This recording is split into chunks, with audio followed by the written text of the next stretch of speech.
Mike Budenholzer AP The Knicks plan to meet with Hawks coach Mike Budenholzer, an NBA source confirmed.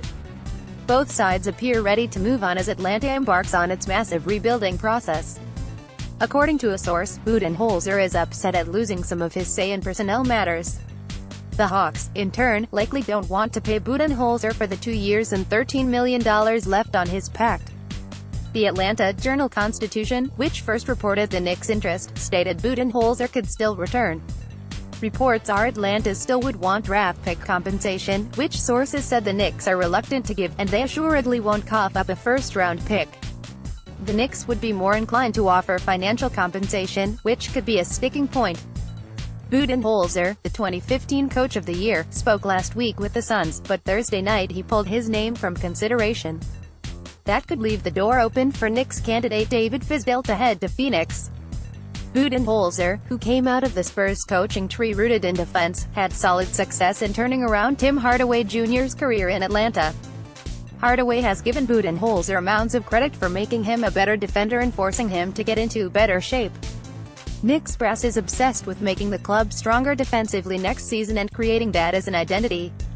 Hardaway, in his second stint with the Knicks, sounded frustrated at the firing of Jeff Hornacek, noting the next coach will mark the fifth he has played for in his NBA career. If Budenholzer were to take over, however, it would be still before. Budenholzer's staff made me mature as a ball player on and off the floor, made me an all-out competitor, the grinding, the time I spend with the coaching staff and strength coach, Hardaway said earlier this season. It was very memorable. The atmosphere was something I'll never be able to describe. Budenholzer's record in 5 seasons with Atlanta was 213-197, after he finished a career-worst 24-58 this past season.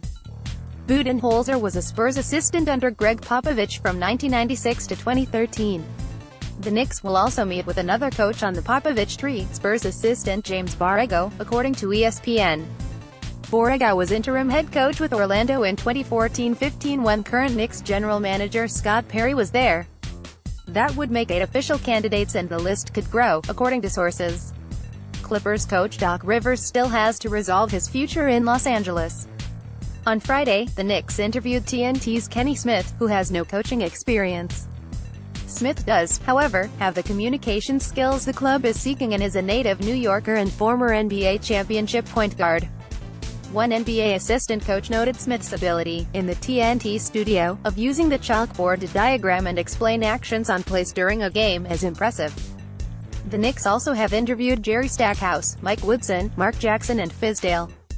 Team president Steve Mills, Perry and perhaps player developmental director Craig Robinson will fly to Europe next week to meet with former Cavaliers coach David Blatt, who is one of Mills' closest friends and currently is coaching in Istanbul. Mills and Robinson were Princeton teammates of Blatt's. That the Knicks continue to widen the field isn't a good sign for Jackson, who has a lot of baggage coming from Golden State, including not getting along with his assistant coaches in the front office, as well as an insensitive remark he made after Jason Collins announced he was gay in 2013. Mills, Perry and owner James Dolan have specified they want to coach with myriad skill sets. Dolan told the Post earlier this week, "We're looking for people to develop players and to create a winning team.